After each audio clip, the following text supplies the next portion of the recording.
It sounds bizarre, almost unreal. Imagine standing beside Princess Diana's coffin, just a day after writing about her life, and thinking, how did it all end like this? Because for years, the world believed it already knew Diana's story. The fairy tale, the heartbreak, the tragedy.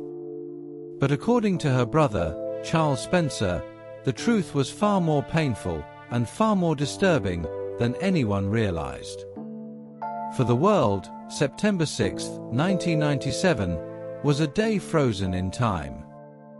Millions filled the streets of London, while billions watched the funeral unfold.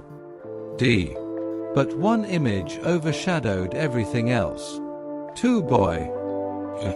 Prince William, just 15. Prince Harry, only 12.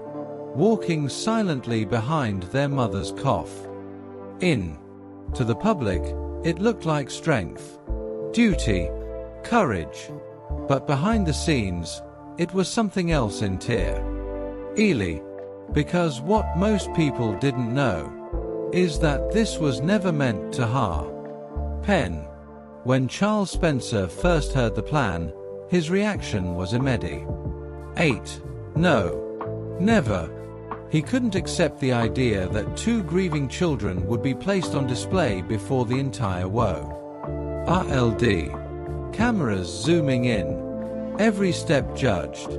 Every emotion watched. He argued. He pushed back. He demanded it be stupid. But the response from the palace was cold and final. It has been decided. Then came the turning point. Spencer was told the boys wanted to walk. And that changed everything. Believing he was respecting their wishes, he stepped aside. But years later, the truth came out. Prince Harry would reveal they were never given a choice. Imagine that. A 12-year-old boy, not choosing, but being told to walk behind his mother's coffin in front of lions. That walk would haunt him for decades. As the procession moved through London, the world wept. Flowers covered the streets. Silence hung in here. But Spencer saw something different. He didn't see bravery. He saw two children carrying a weight no child should bear. And there was nothing he will do. Then came the moment that changed Eve.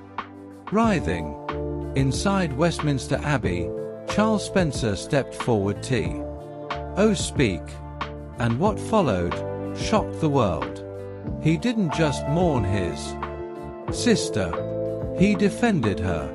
He called her the most hunted person of the modern age. He spoke of the pressures, the pain, the system that failed her. And then, he made a promise that Diana's blood family would protect her sons. Not the institution. It was a direct challenge to the monarchy. As Queen Elizabeth II sat in silence, and King Charles III showed no reaction, something unexpected happened. The crowd applauded at a funeral, because for the first time, someone had said out loud what millions were feeling. But behind that powerful moment was a painful truth. Spencer couldn't keep promise, because William and Harry were already part of a system far bigger than anyone. A system that would shape their future, whether they wanted it or not. And the cracks didn't start at funeral. They began days earlier, on August 31st, 1997. Inside a tunnel in Paris, a crash changed the world. Forever. When Spencer received the call, it was brief. Untrolled.